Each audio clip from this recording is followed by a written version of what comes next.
कैसे पता करें कब क्या हुआ।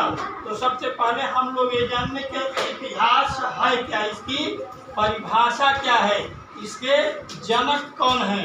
ठीक, देखो इतिहास की परिभाषा और अर्थ। इतिहास शब्द की उत्पत्ति संस्कृत के 3 शब्दों इति धन धन आस से मिलकर हुई है। बराबर ई धन धन आस बराबर इतिहास। ठीक, इति का अर्थ है जैसा हुआ वैसा ही, और ह का अर्थ है सचमुच, तथा आस का अर्थ है निरंतर। रहना या ज्ञान होना वास्तव में परंपरा से प्राप्त उपाख्यान समूह ही इतिहास है।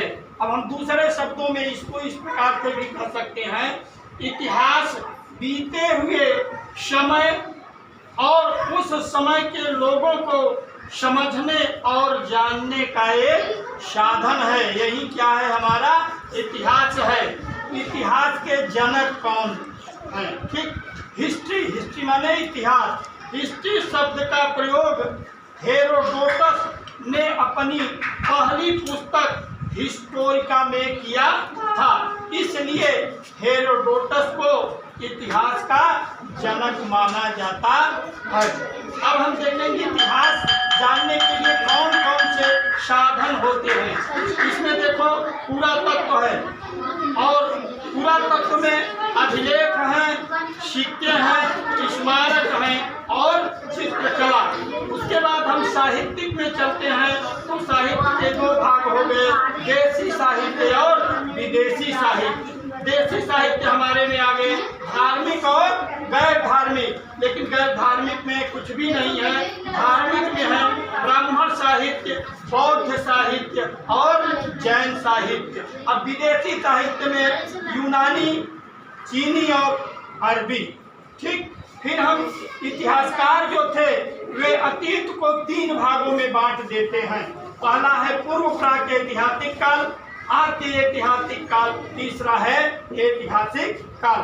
प्राचीन काल में मानव ने जब लिखना शुरू किया तब उसे कागज का ज्ञान नहीं था। वह अपने लेखों को इन निम्न ताम्र पत्रों पर लिखते थे।